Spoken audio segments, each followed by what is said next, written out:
رسول اللہ صلی اللہ علیہ وسلم نے فرمایا کہ ایک روز موسیٰ علیہ السلام نے کھڑے ہو کر بنی اسرائیل میں خطبہ دیا تو آپ سے پوچھا گیا کہ لوگوں میں سب سے زیادہ صاحب علم کون ہے؟ انہوں نے فرمایا کہ میں ہوں۔ اس وجہ سے اللہ کا غصہ ان پر ہوا کہ انہوں نے علم کو خدا کے حوالے کیوں نہ کر دیا۔ تب اللہ نے ان کی طرف وحی بھیجی کہ میرے بندوں میں سے ایک بندہ دریاؤں کے سنگم پر ہے، جہاں فارس اور روم کے سمندر ملتے ہیں، وہ تجھ سے زیادہ عالم ہے۔ موسیٰ علیہ السلام نے کہا کہ اے پروردگار، میری ان سے ملاقات کیسے ہو؟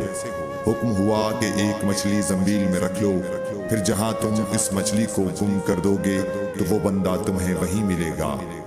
تب موسیٰ علیہ السلام چلے اور ساتھ اپنے خادم یوشع بن نون کو لے لیا، اور انہوں نے زنبیل میں مچھلی رکھ لی۔ جب ایک پتھر کے پاس پہنچے، دونوں اپنے سر اس پر رکھ کر سو گئے، اور مچھلی زنبیل سے نکل کر دریا میں اپنی راہ بناتی چلی گئی۔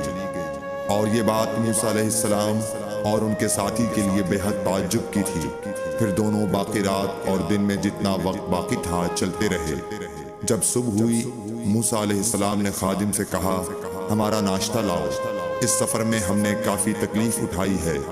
اور موسیٰ علیہ السلام بالکل نہیں تھکے تھے، مگر جب اس جگہ سے آگے نکل گئے جہاں تک انہیں جانے کا حکم ملا تھا، تب ان کے خادم نے کہا کہ کیا آپ نے دیکھا تھا کہ جب ہم صخرہ کے پاس ٹھہرے تھے تو میں مچھلی کا ذکر بھول گیا؟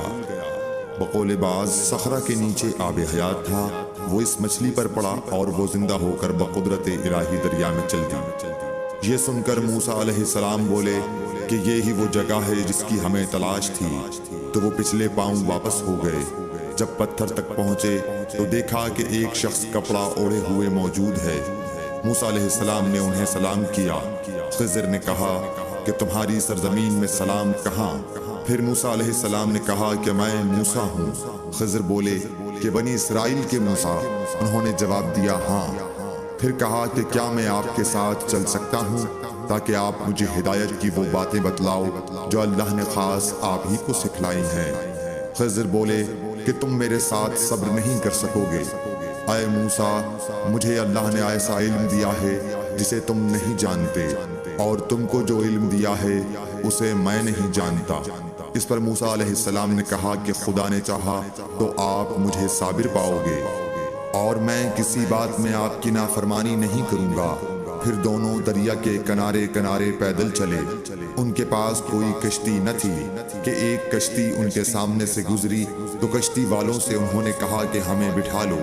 خضر کو انہوں نے پہچان لیا اور بغیر کرائے کے سوار کر لیا۔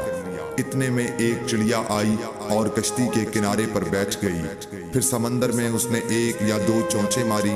اسے دیکھ کر خضر بولے کہ اے موسیٰ، میرے اور تمہارے علم نے اللہ کے علم میں سے اتنا ہی کم کیا ہوگا جتنا اس چڑیا نے سمندر کے پانی سے۔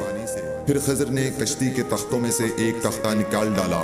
موسیٰ علیہ السلام نے کہا کہ ان لوگوں نے تو ہمیں کرایہ لیے بغیر مفت میں سوار کیا، اور آپ نے ان کی کشتی کی لکڑی اکھاڑ ڈالی تاکہ یہ ڈوب جائیں۔ خضر بولے کہ کیا میں نے نہیں کہا تھا کہ تم میرے ساتھ صبر نہیں کر سکو گے؟ اس پر موسیٰ علیہ السلام نے جواب دیا کہ بھول پر میری گرفت نہ کرو۔ موسیٰ علیہ السلام نے بھول کر یہ پہلا اعتراض کیا تھا۔ پھر دونوں چلے۔ کشتی سے اتر کر ایک لڑکا بچوں کے ساتھ کھیل رہا تھا۔ خضر نے اوپر سے اس کا سر پکڑ کر ہاتھ سے اسے الگ کر دیا۔ موسیٰ علیہ السلام بول پڑے، کیا آپ نے ایک بے گناہ بچے کو بغیر کسی جانی حق کے مار ڈالا؟ غضب ہو گیا۔ خضر بولے کہ میں نے تم سے نہیں کہا تھا کہ تم میرے ساتھ صبر نہیں کر سکو گے؟ ابن عیینہ کہتے ہیں کہ اس کلام میں پہلے سے زیادہ تاکید ہے، کیونکہ پہلے کلام میں لفظ لکا نہیں کہا تھا، اس میں لکا زائد کیا، جس سے تاکید ظاہر ہے۔ پھر دونوں چلتے رہے حتیٰ کہ ایک گاؤں والوں کے پاس آئے۔ ان سے کھانا لینا چاہا، انہوں نے کھانا کھلانے سے انکار کر دیا۔ انہوں نے وہیں دیکھا کہ ایک دیوار اسی گاؤں میں گرنے کے قریب تھی۔ خضر نے اپنے ہاتھ کے اشارے سے اسے سیدھا کر دیا۔ موسیٰ علیہ السلام بول اٹھے کہ اگر آپ چاہتے تو گاؤں والوں سے اس کام کی مزدوری لے سکتے تھے۔ خضر نے کہا کہ بس اب ہم اور تم میں جدائی کا وقت آ گیا ہے۔ جناب محبوب کبریا رسول اللہ صلی اللہ علیہ وسلم فرماتے ہیں کہ اللہ موسیٰ علیہ السلام پر رحم کرے۔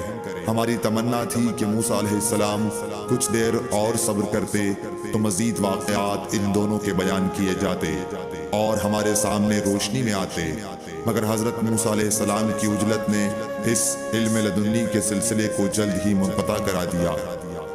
صحیح بخاری حدیث نمبر 122۔